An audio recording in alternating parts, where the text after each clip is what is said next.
Abra sua Bíblia. Abra sua Bíblia em Juízes, capítulo número 6. Nós tivemos uma reunião, o pastor Carlos e o pastor Sérgio.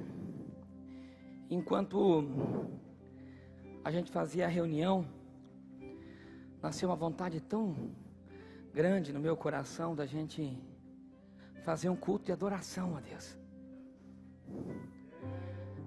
E eu confesso que, na verdade, todos os cultos são a gente ter uma ansiedade para entrar na presença de Deus. Mas enquanto eu preparava essa palavra, não sei, irmão, se eu vou conseguir. Eu anotei tudo, mas não sei se a gente vai conseguir passar tudo de repente que Deus falou. Mas eu falei para a pastora ontem, nossa, eu tinha uma vontade tão grande de colocar isso para fora.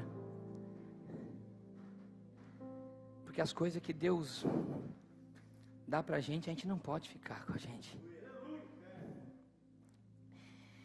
E o Senhor ministrava no meu coração, e eu quero intitular essa mensagem para vocês com o nome Identificando o Chamado.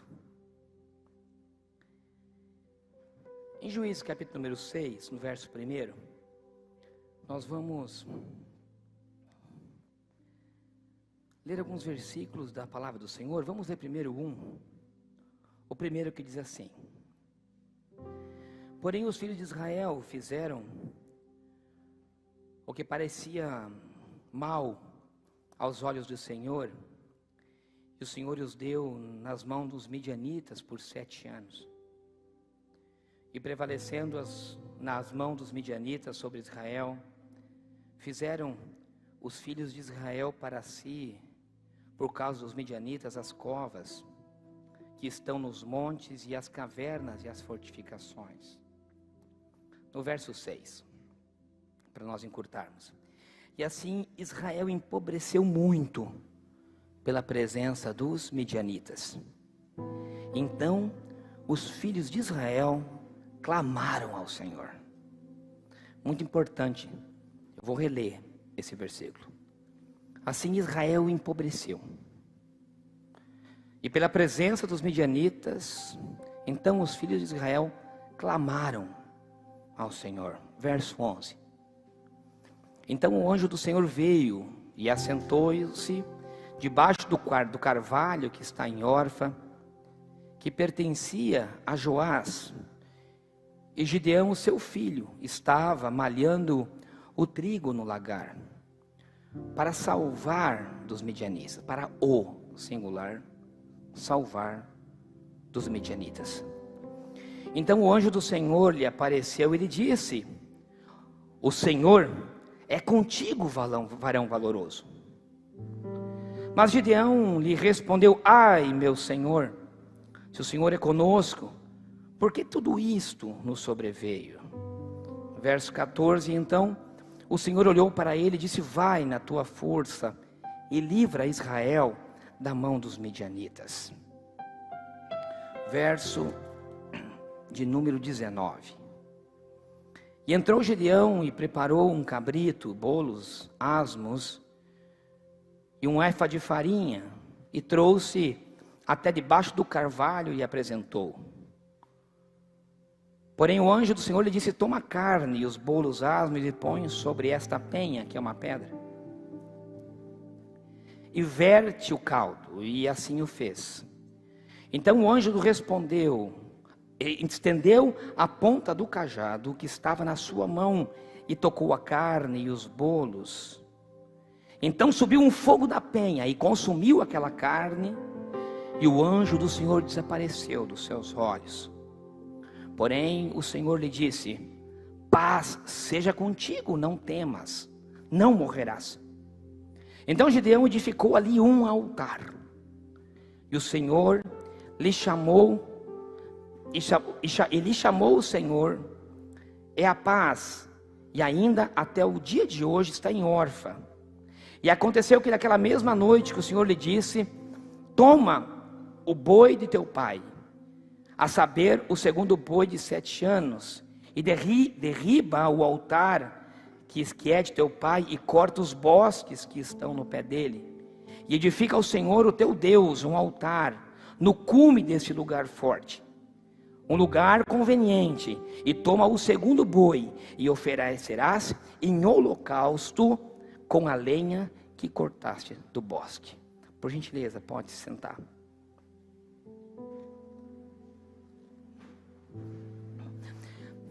Em primeiro lugar, o texto é muito claro em dizer que o povo de Deus tinha feito o que era mal aos olhos do Senhor, e a terra tinha ficado na mão dos midianitas. E a palavra também diz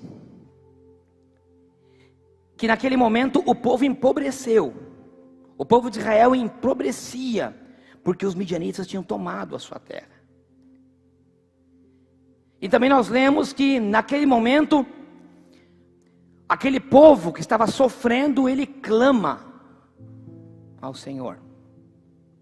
Então o Senhor desce e observa a Gideão malhando trigo no lagar.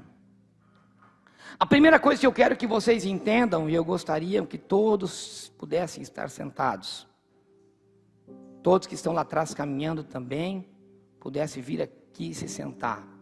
Eu vi que gente entrou na cozinha, num momento tão precioso. Vai lá, irmão Eduardo, e chama quem entrou na cozinha, para sentar a ouvir a palavra.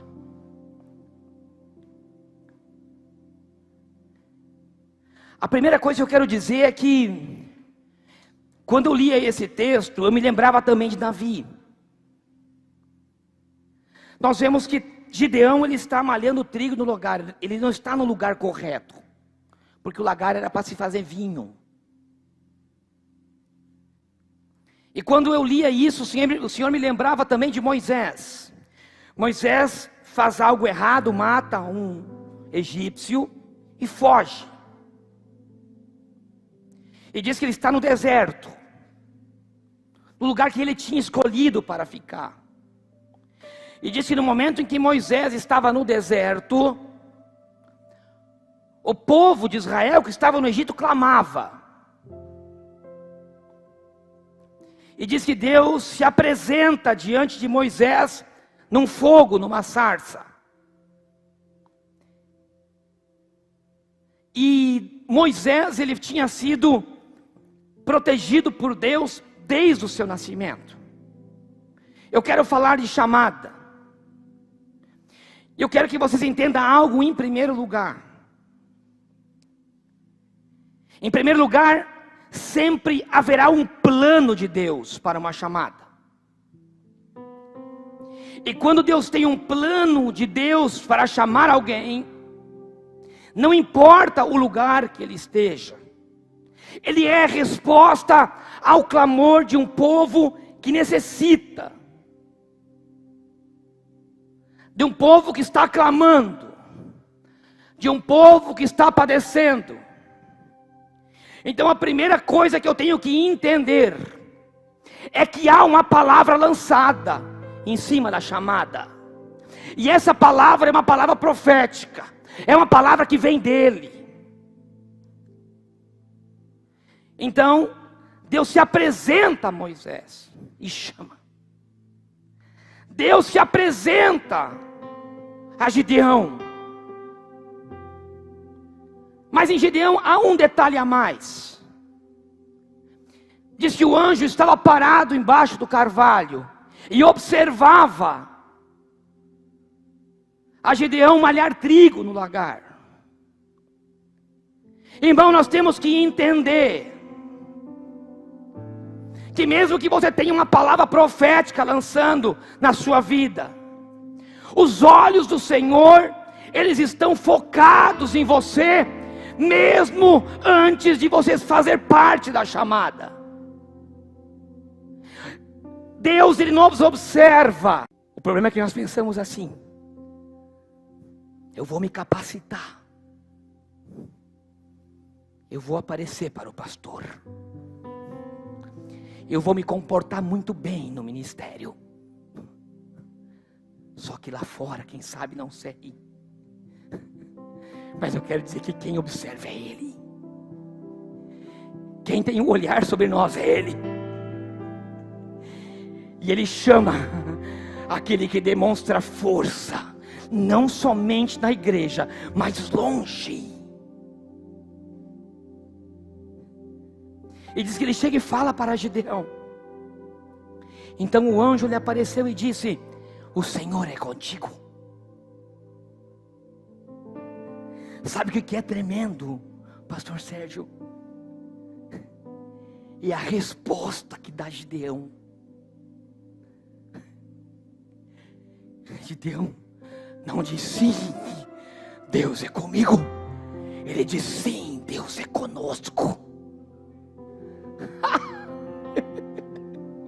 O homem de Deus, ele não pensa no singular. O homem de Deus, ele pensa no coletivo. O homem de Deus, ele entende que a chamada não é para ele, a chamada é para o povo dele.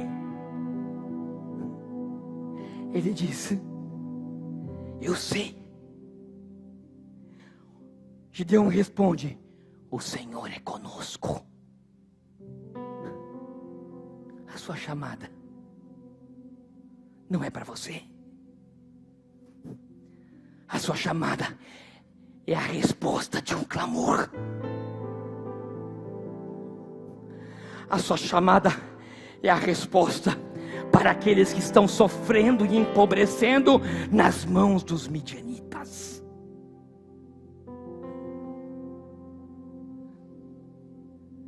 Isso tem que estar dentro de você.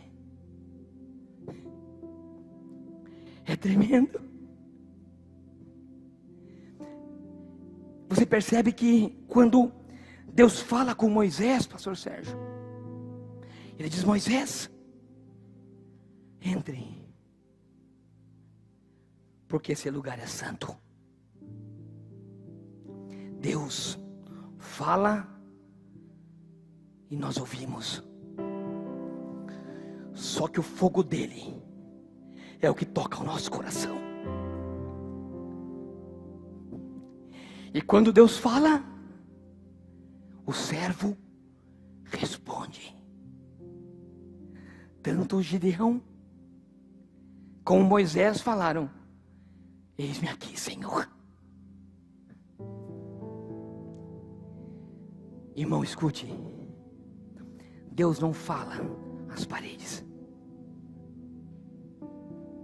A palavra de Deus, ela sempre vai ser direcionada a um coração.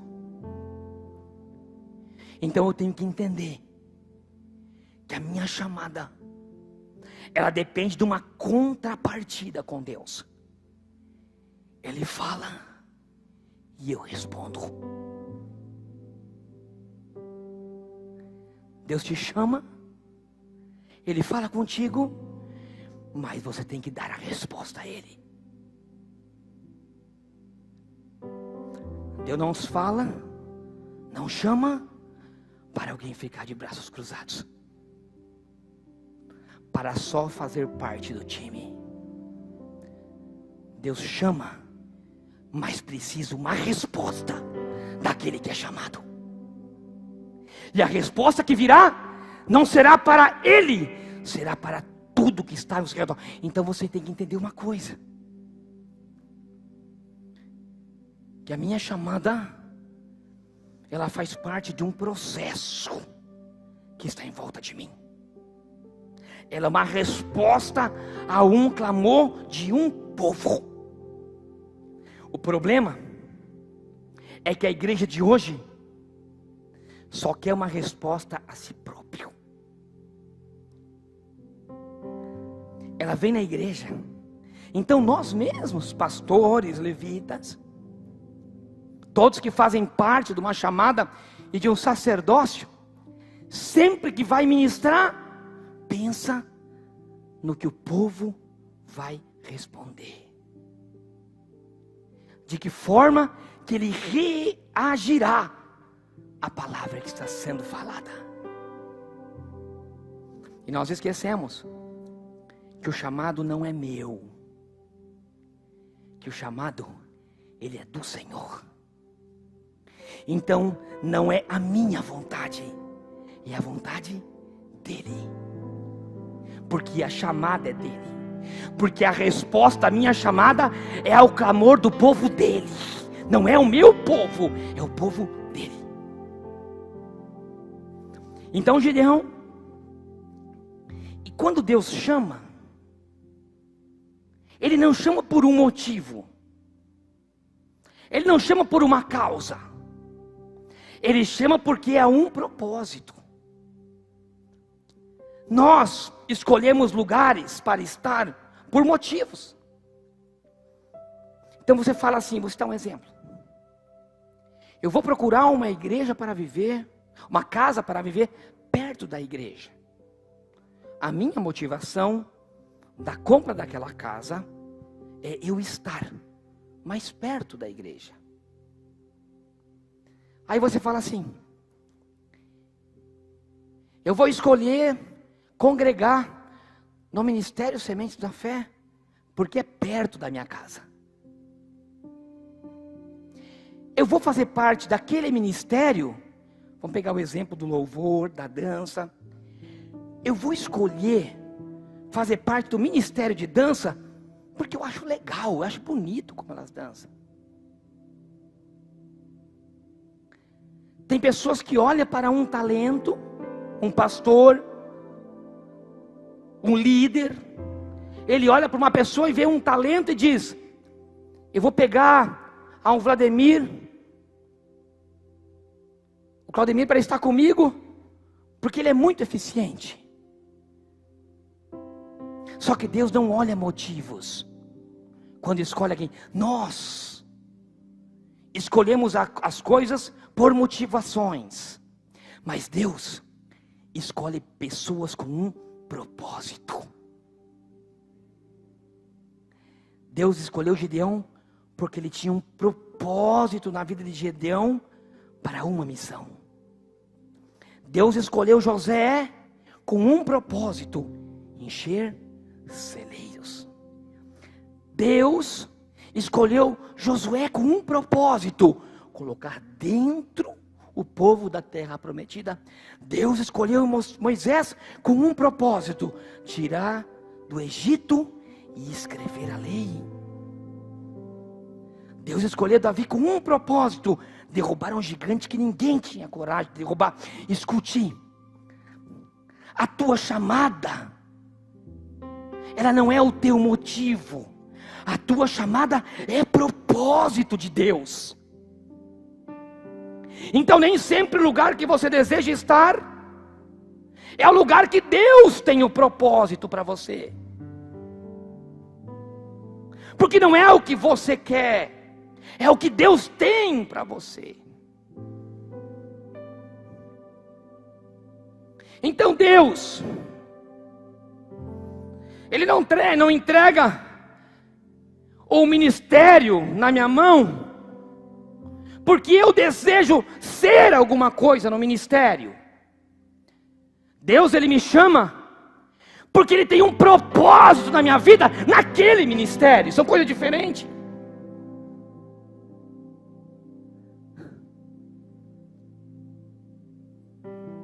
Quando Deus chega na vida de Gideão, ou de qualquer um, Ele faz uma chamada, e você diz assim: eis-me aqui, Senhor. A primeira chamada é quando a palavra chega e você aceita Jesus como teu único e suficiente Salvador. E quando você aceita Jesus, o teu contato com a sarça faz arder dentro de você algo. Não é assim? Arde. Você fica cheio, sedento. Você fica maravilhado com tudo o que Deus tem. Então você já é salvo. E te digo, se o propósito de Deus na sua vida só fosse te salvar, Ele te matava no outro dia. Porque Ele já teria a tua alma.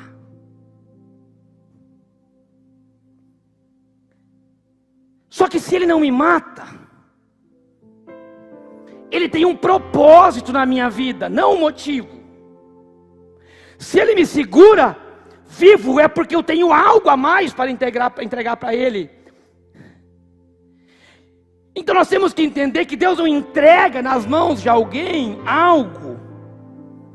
Deus não te chamou para você fazer a obra dele em primeiro lugar. Deus te chamou para você estar com Ele em primeiro lugar.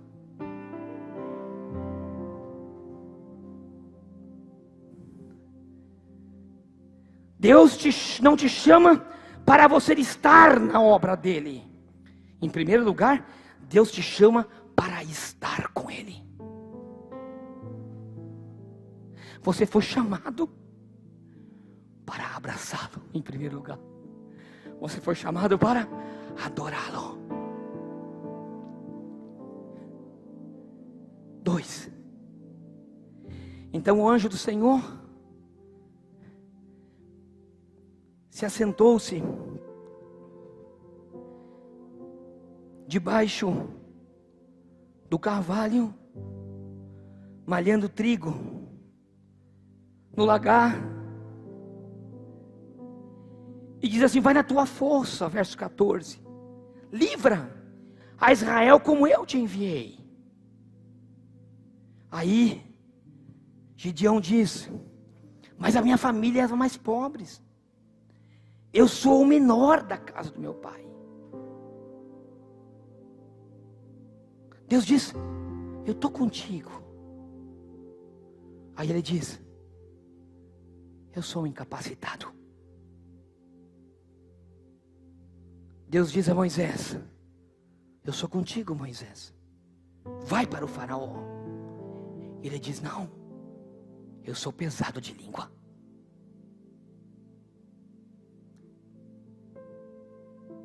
Deus chama 2 grandes homens que se sentem inferiorizados, que se sentem incapacitados, que se sentem imerecedores do lugar aonde eles estão sendo chamados, para o propósito que Deus coloca na mão dele. Meu irmão, quando eu li isso, Deus falou algo tão forte ao meu coração. Porque antes, pastor Sérgio, eu tinha uma visão minimalista disso. Eu tinha uma visão de quem se sentia pequenininho no meio dos outros. Só que agora, nesses últimos dias, eu estou falando tanto comigo, que Deus fala: filho, não é assim. Eu quero falar no teu coração, você que se sente incapacitado, olha para mim.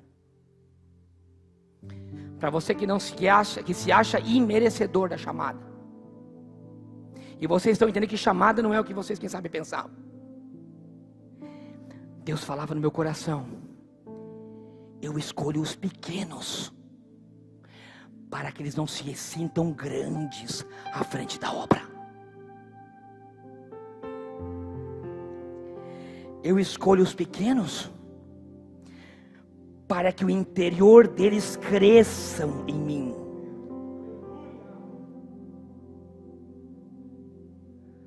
Então, irmão, escute uma coisa. A gente muito ouve: Deus chama e Ele capacita. O fato é que é verdade, só que é muito mais. Deus tem um olhar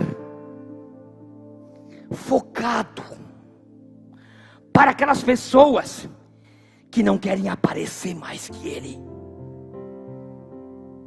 para que não se sintam dono da obra dEle, para que não queiram tomar o lugar de Deus, para que não se sintam adorados por homens. Então Ele pega alguém que tem um coração verdadeiro, alguém como Moisés, alguém como Gideão, que tem esforço no seu corpo humano para manter a sua família diante de um cenário que era totalmente ao contrário. Nós lemos: ele malhava trigo no lagar para trazer mantimento para a sua casa. Escute, Deus não chama homens capacitados, Deus chama homens corajosos, que conseguem buscar saída em situações totalmente adversas. Porque Ele sabe que o homem de Deus tem chamada, vai passar na prova. E quando eu lia todas essas coisas, Deus ia falando comigo.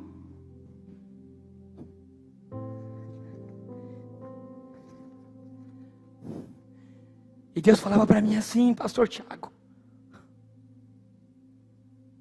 olha para um moço estudando, um universitário. Ele estuda, se capacita, aprende, faz o vestibular para ser aprovado. Eu digo: sim, Senhor. Ele diz: assim é no mundo aí fora. E assim são as pessoas que têm um olhar dentro da igreja que é mundano, que vivem esse mundo, esse reino terreno. Eles querem se capacitar para serem aprovados. Eles querem ser bons para serem aprovados, pastor Carlos Alexandre. Mas olha para os homens de Deus, chamados por mim na Bíblia. Primeiro eles passaram pela prova para serem aprovados e aprender. É o contrário.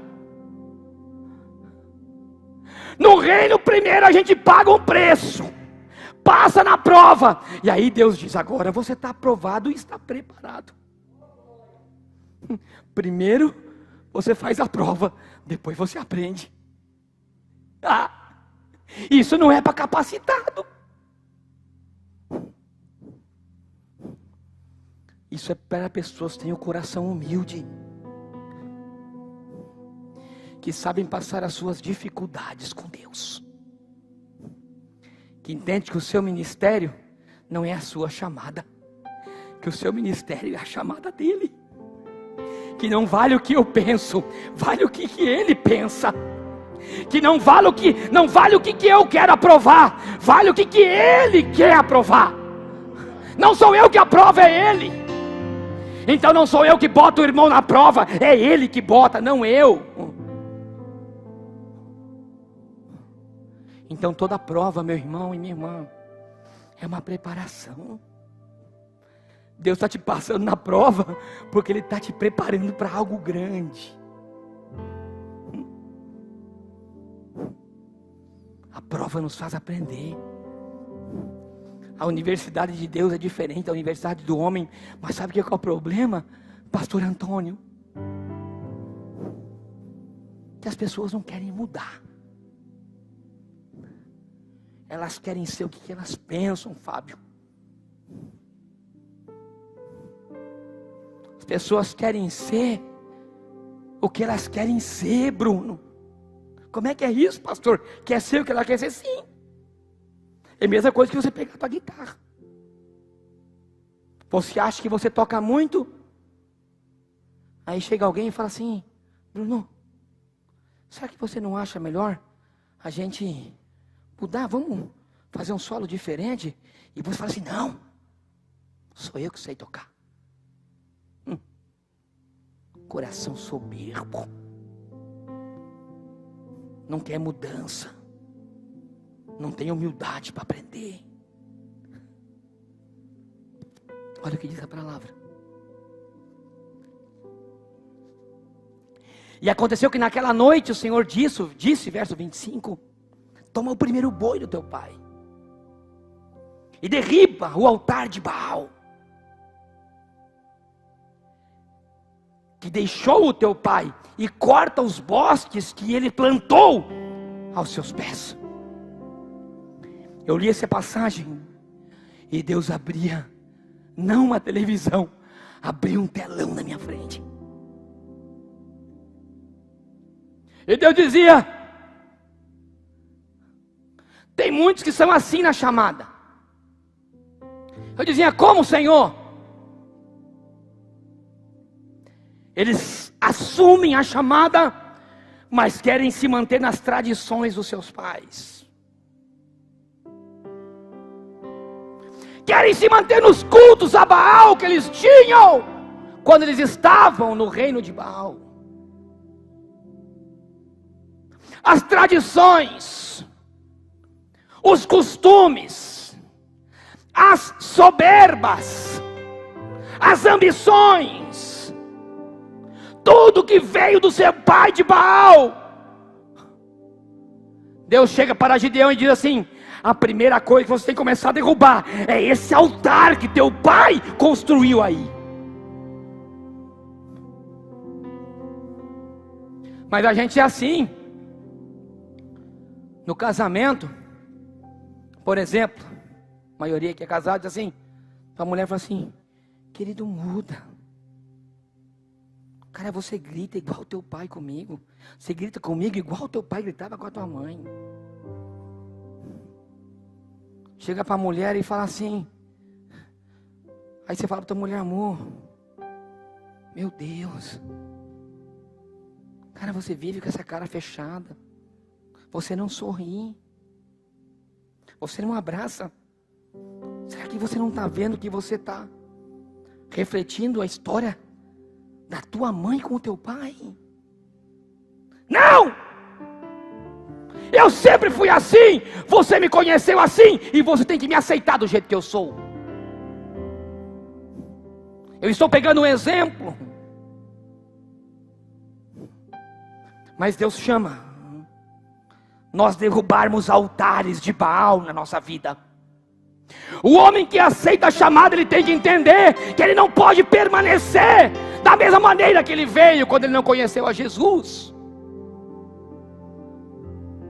Tem que apresentar mudanças. E o boss, Deus me dizia, são todas as suas tradições que estão levantadas na frente do templo de Baal. E não tem como eu começar uma história nova, num coração novo, num ministério novo, se não há derrubar altares e cortar bosques. Ei, meu irmão que tem chamada,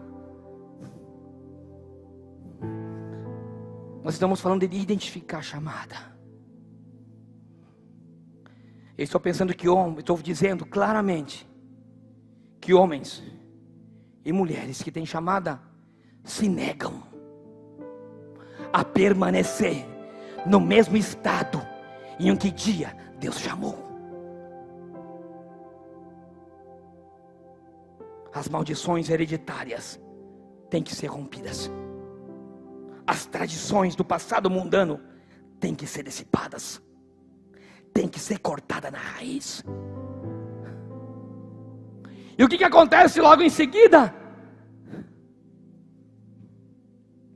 Eu escrevi aqui algumas coisas. Deus, em primeiro lugar, não te chamou para você fazer a obra. Ele te chamou para fazer a obra em você. Em primeiro lugar, você não tem que tentar transformar pessoas se ainda você não foi transformado por Ele. Eu me nego a entrar num ministério em que eu ainda não sou transformado. Eu volto a repetir essa frase que Deus me deu. Deus, em primeiro lugar, não te chamou para você fazer a obra. Ele te chamou primeiro para fazer a obra em você.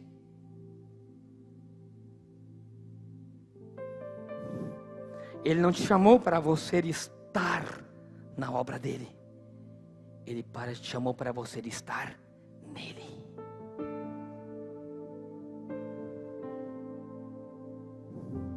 Ele não te chamou para você estar no templo. Ele te chamou para entrar no teu templo. Porque não tem como alguém querer ser transformado, se não primeiro não estar com Ele, porque quando Ele entra, Ele começa a limpar a sujeira.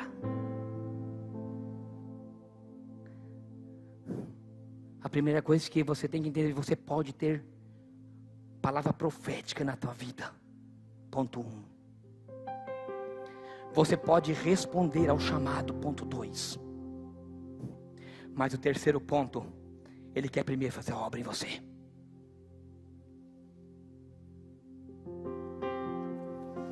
Nós trazemos muitas influências do nosso passado, como as maldições hereditárias, que são os altares de Baal na nossa vida.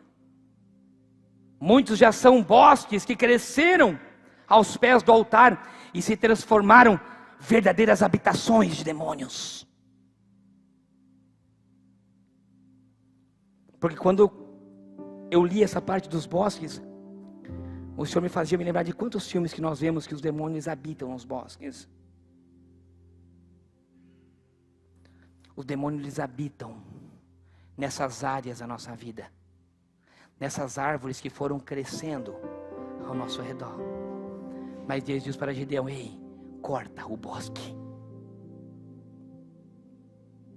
Os prazeres dos pecados derrubados em nossas vidas se tornam lenhas para queimar no altar. O Senhor me dizia, olha o que Ele diz a Gideão. Se você ler a passagem, diz que Gideão cortou aqueles bosques. E ele pegou aquela lenha para sacrificar no altar que ele teve que construir no lugar aonde antes existia um altar de Baal. Eu já estou caminhando para o final.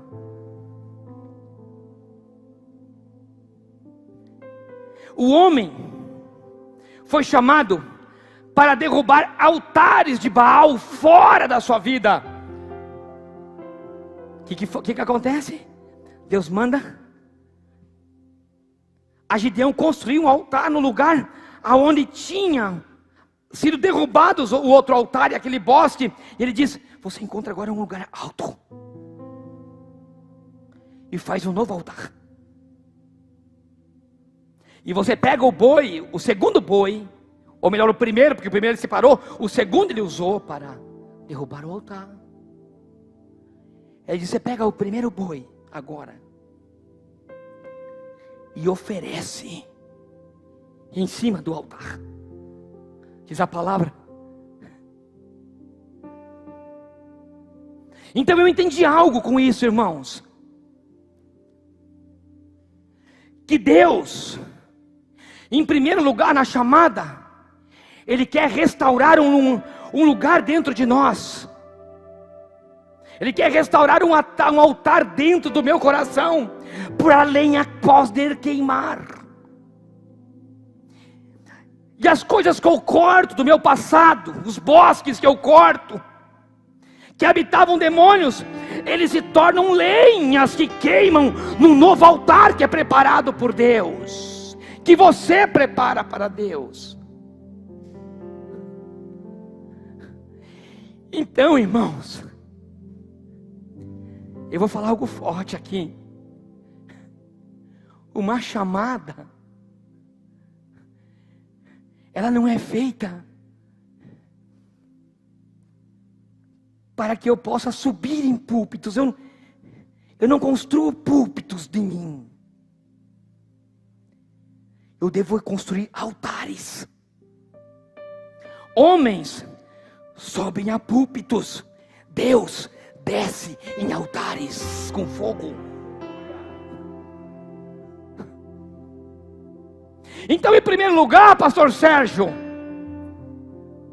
eu não penso no púlpito que eu vou subir.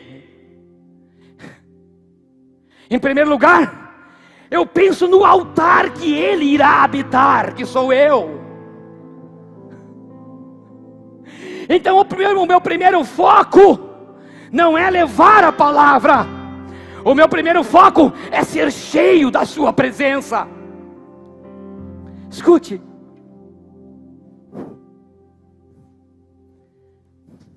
Quando Deus chama a Moisés,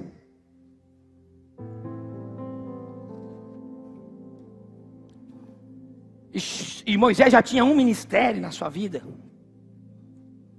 Já tinha um povo que o seguia no deserto.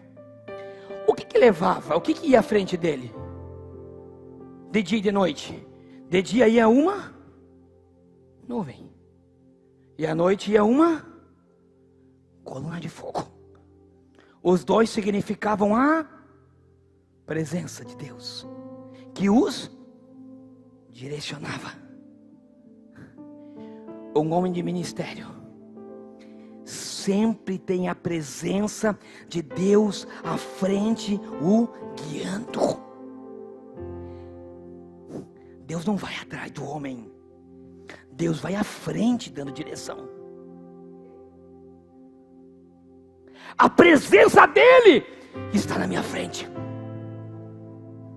Porque quando a presença está na frente, o povo segue ao líder. A minha chamada tem que transbordar da presença dele. As pessoas têm que olhar para você e ver Deus te guiando, não é você guiando Deus.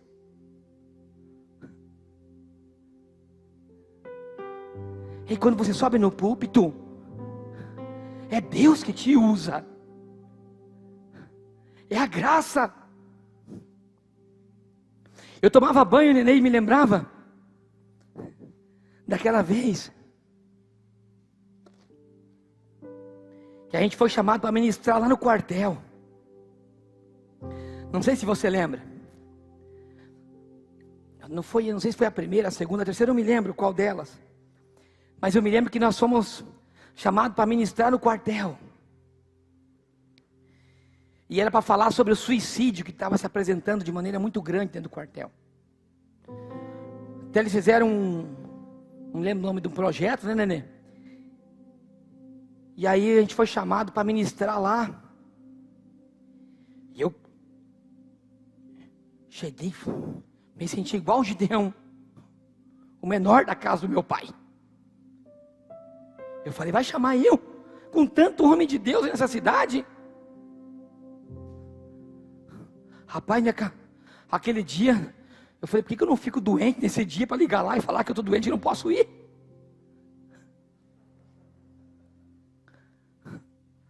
Aí, rapaz, eu comecei a ler tudo que eu podia. Comecei a ler coisa de psicólogo, que falava sobre suicídio. Comecei a ver estatística, comecei a anotar tudo as estatísticas, isso e aquilo, porque o tenente, né, falou assim, ó, não pode falar de religião aqui, porque vai ter ali gente que é espírita, vai ter gente que é católica, então a gente tem que respeitar, tem gente que é evangélico. Eu falei, vou na minha sabedoria agora. Chegamos lá, estacionamos o carro, eu estava tão ansioso. Aí o neném falou assim, vamos orar. Eu falei, verdade, neném, vamos orar agora. Você lembra, neném? Peguei na mão, falei, vamos orar aqui, Deus. Aí eu não conseguia nem orar, porque eu ficava pensando que eu ia falar, Deus. Falei, Jesus.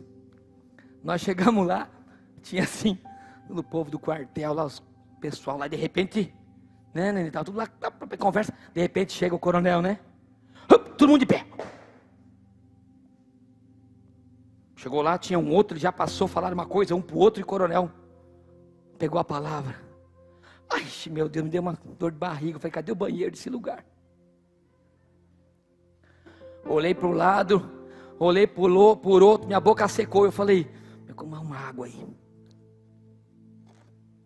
E piorou quando tinha umas mulheres de Curitiba, lembra, né? Que vieram de Curitiba para ouvir a ministração, que faziam parte desse departamento. Eu falei, Jesus. Aí ele apresentou isso e aquilo, então sei que falou do projeto, o coronel sentou ali os coronel, e eu olhava as patentes. E um era coronel, e outro era tenente, outro era sargento, outro era não sei o que. Eu falei, Jesus, eu não tenho patente nenhuma aqui nesse lugar. Aí quando passou para mim o microfone, eu falei, Nenê, canta uma canção aí, Nenê. Eu não lembro que o Nenê ministrou lá. Eu peguei o microfone, eu quase falei assim, eu cumprimento a todos. Muito obrigado pelo convite. Quase saiu a paz do Senhor, pastor Sérgio. Aí eu me lembrei que não podia. Aí, peguei minha Bíblia, posso ler um versículo? Amém? Pode ler. Meu papel, as letras, tudo sumiu. Aí eu fechei o olho. E eu falei assim, toma conta agora, Jesus. As estatísticas... Assim,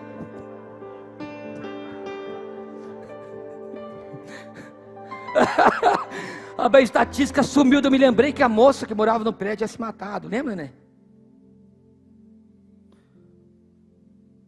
Eu falei assim, queridos irmãos,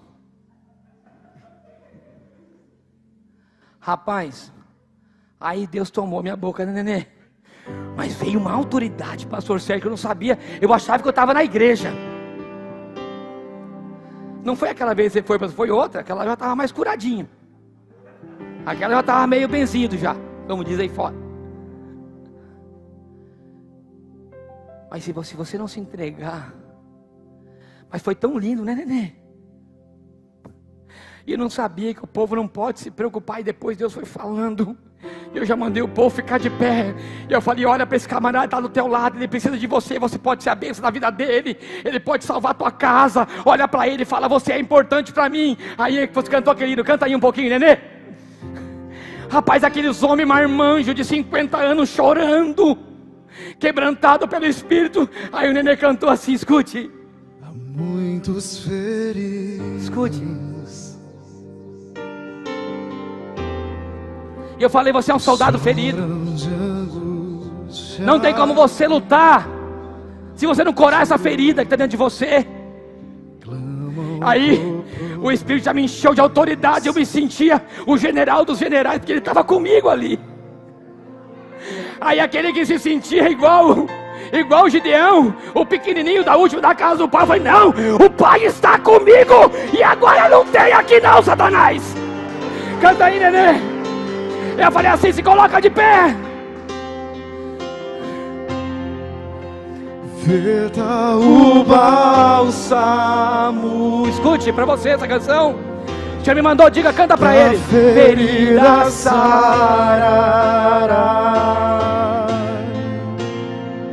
protege-o com seu manto dia. Ele está te cobrindo nessa noite. Foi para isso que você veio aqui.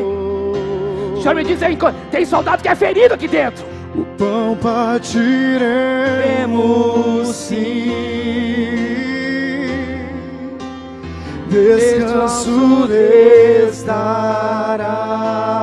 Escute. E toda angústia, o medo vai sair. sairá. O poste do medo vai sair da tua vida hoje. Não deixe os fiéis soldados feridos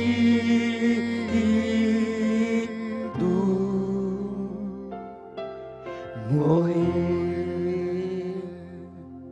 Eu digo assim, você não vai morrer.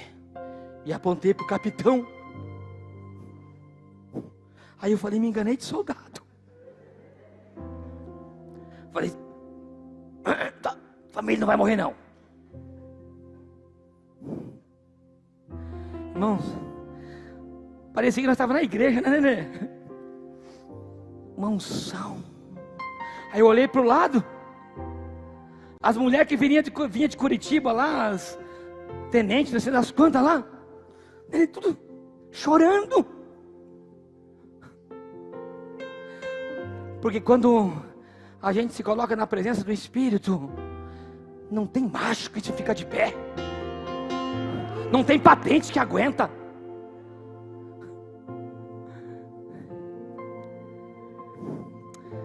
Ah, Deus é tão lindo, irmãos, é tão lindo. É Ele que te capacita. O que você tem que fazer é edificar altar no teu coração. Você não sobe em púlpitos. É Deus que desce em altares.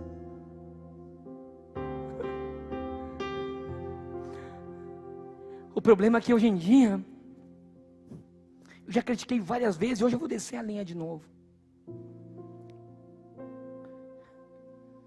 problema é que hoje em dia, pastor, se a gente se capacitando para falar de Freud, de Lutero,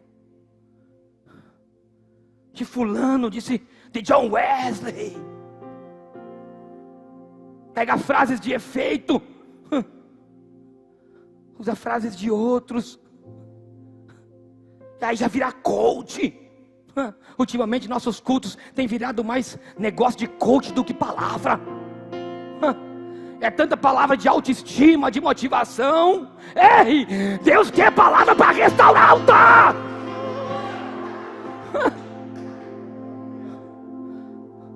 Deus precisa de homens e mulheres, não para falar palavra bonita, para cantar bonito, para tocar bem. Deus precisa de homens e mulheres cheios da presença do Espírito para restaurar vidas.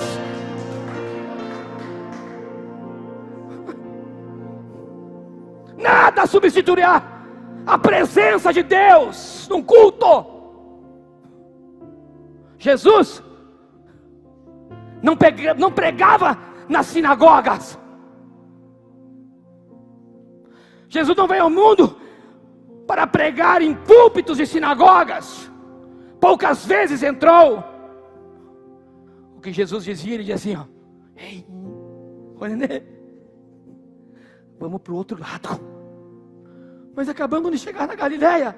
Não, vamos para a Judeia. O Espírito Santo me disse que o meu lugar não é aqui. Tem gente clamando lá. Escuta, irmão, olha bem para mim aqui. Você não foi chamado para estar em púlpitos. Você é resposta a um lugar vazio que precisa de Deus e de um milagre. Você é resposta de Deus a um clamor. Aí fora as pessoas gritam. Aí fora as famílias choram. Enquanto que muitos se preocupam com psicologia, com doutrina, com teologia, Deus diz: se esqueceram da lenha do altar. O fogo tem que arder.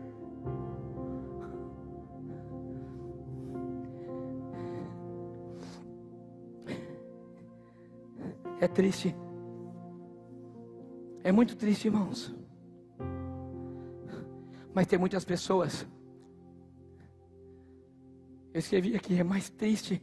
Se Deus me deu hoje, o mais triste é que tem pessoas que trabalham na obra, mas estão distantes do propósito.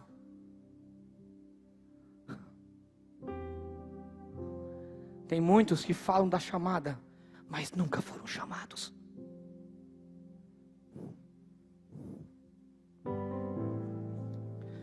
Eu sinto a presença dele aqui.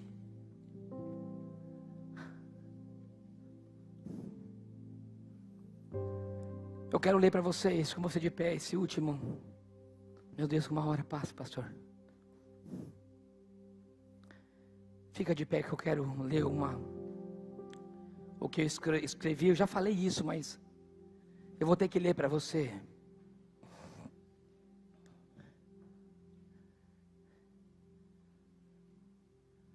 Eu creio que você consegue identificar o propósito. Então a tua oração tem que ser bem sincera. É aqui que Deus me quer? Eu estou fazendo a obra, mas será que é esse a minha resposta a um vazio? Porque às vezes estão cheios de pessoas.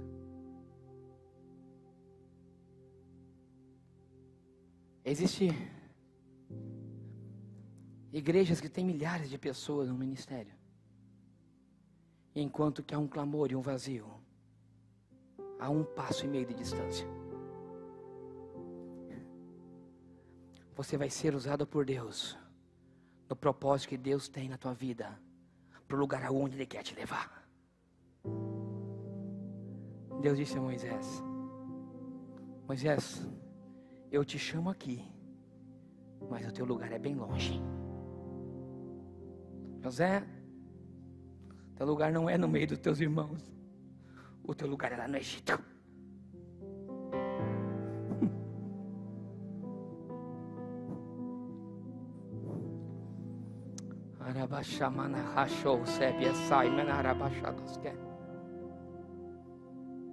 Não é o meu chamado, o chamado é dele. A nuvem e a coluna de fogo sempre estavam à frente de Moisés. A presença dele nos direciona a um propósito que ele determinou. Não adianta de falar e cantar bonito, usar frases de efeito, se a verdade não sai de dentro do coração.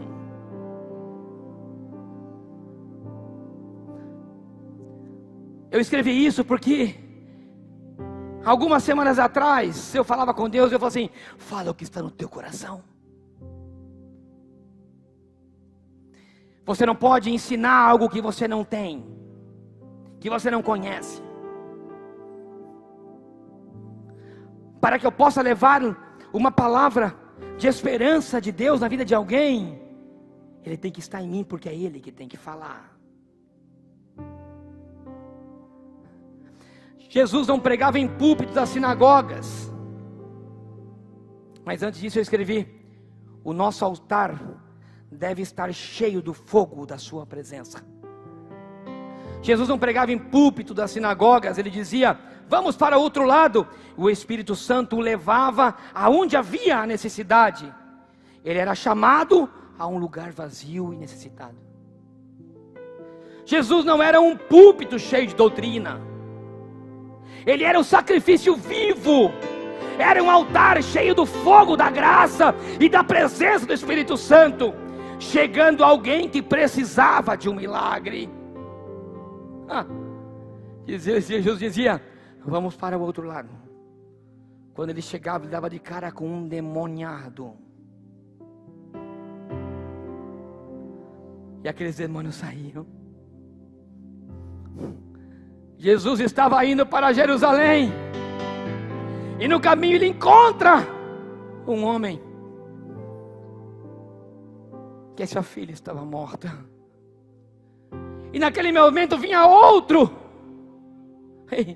Jesus sempre estava com a presença do Espírito no lugar certo.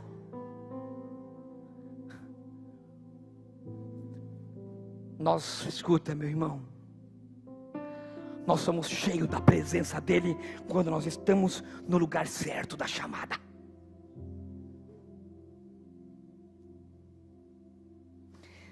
Quando eu estou no lugar certo da minha chamada, o meu ministério gera frutos.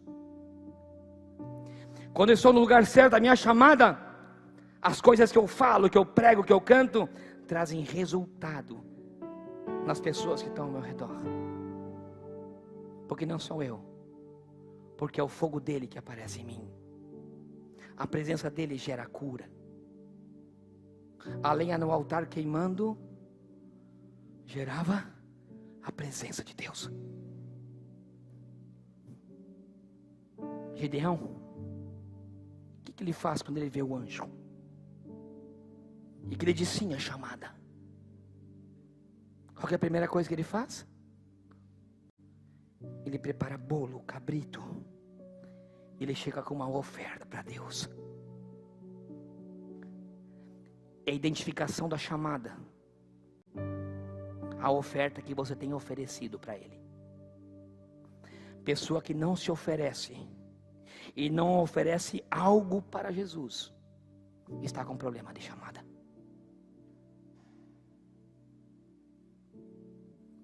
A nossa oferta no altar gera o fogo do Espírito. Se quando ele ofereceu, o anjo disse para ele: coloca na penha. Quando a oferta chegou no altar, o anjo estendeu o cajado e o fogo desceu. A oferta chega antes da presença. A oferta gera fogo.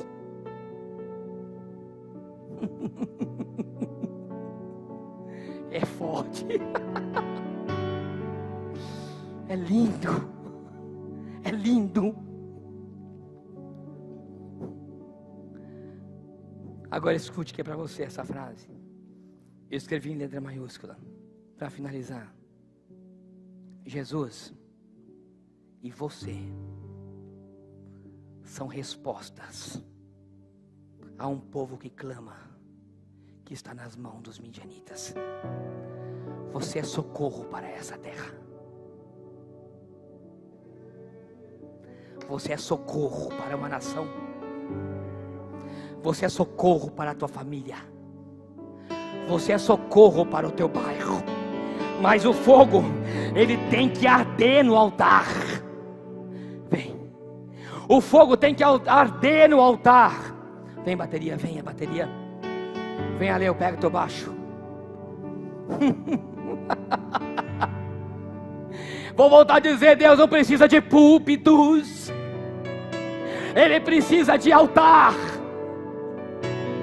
Deus te chama para derrubares altares a Baal e pegar essa lenha do pecado e colocar no fogo para queimar. Ele quer queimar e o fogo dele nunca apaga. A chama continua ardendo. Eu não sei se você pode sentir, mas eu sinto o fogo do Espírito aqui nesse lugar. Existe um trono, escute, colocado no mais alto. Adora Ele, feche seus olhos, feche seus olhos. Rodeado de Há uma chamada na tua vida, há uma chamada. Só que você não pode ficar do jeito que você está.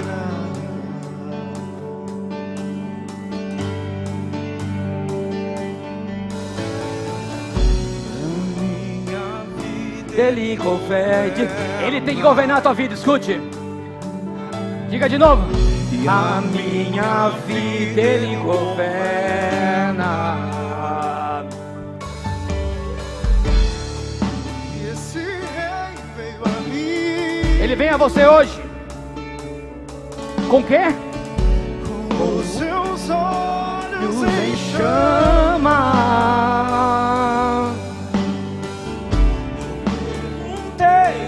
Os seus olhos. Ele sorriu e me disse: o fogo nunca dorme, o fogo nunca apaga. Nunca apagará, não, nunca apaga. Escute. Deus nunca dorme, Deus nunca é vencido. Nunca é vencido.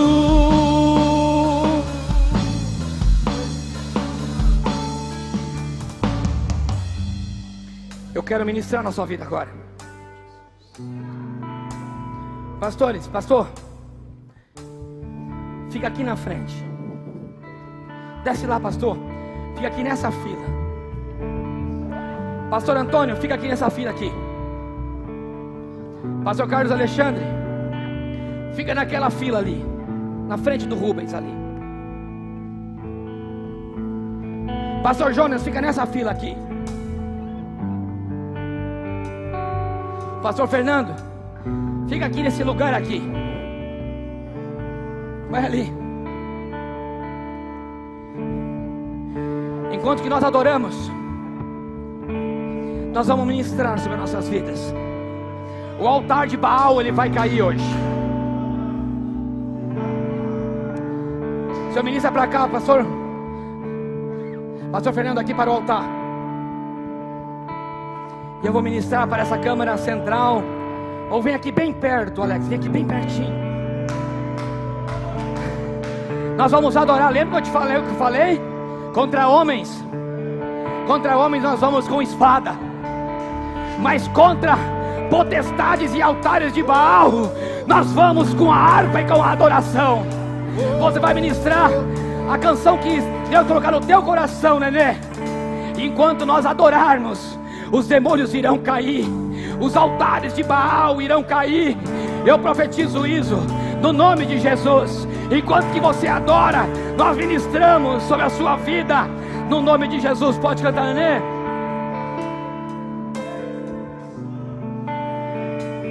Arabachau amanaha sorebesiaiko Duribisau emenau ebiakau eresai Duribishou amanaha soribaieke Durisai. Deus, visita as casas agora, Senhor. Visita as casas agora, Pai, no nome de Jesus. Derrama o fogo do teu Espírito, Pai, a graça. Derruba altares de Baal, derruba bosques, derrama da tua presença. Inunda, Senhor, inunda, inunda. Adore a Ele, adore, adore, adore, adore.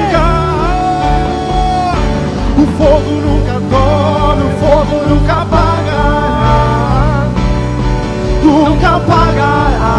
Nós queremos, Senhor, o teu fogo. Nós queremos, Senhor, o teu fogo. Deus nunca morre, Deus nunca é vencido, Nunca, nunca é vencido. Isso, adora a Ele. Enquanto você adora, os demônios caem. O fogo nunca dorme, o fogo nunca apagará, nunca apagará, não.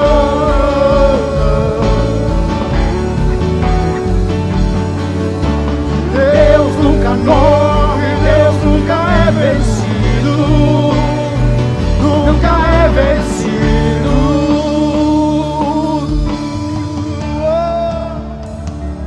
Senhor, Oxau amanaha sou repai, Durixau emeneha suribai amanakai. Nós queremos, Senhor, da tua presença. Arabachou amanahase. Senhor, o Senhor falou da nossa chamada hoje. Pai, nós queremos ser respostas, Deus. Há um clamor de pessoas que precisam. Levante, Pai, dessa igreja missionários. Restaura, Pai, ministérios que estão parados não somente aqui, daqueles que me ouvem pela rádio, que me ouvem pela internet, para ministérios que estão parados em casas. Quantos que tiveram uma chamada, mas que o desânimo tomou conta do coração, que o altar e os bosques de Baal predominaram na vida. O Shamanasai resou, o Ibicou, o Anamachau resai enequer, Duripanamassou, o Ibiasai no Coamasei, Duramanamassou, o Ibiai namasei.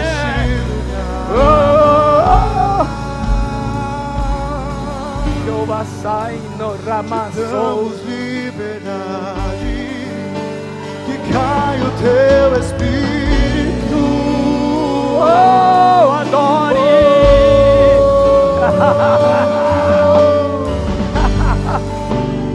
Enche esse ambiente, enche esse lugar.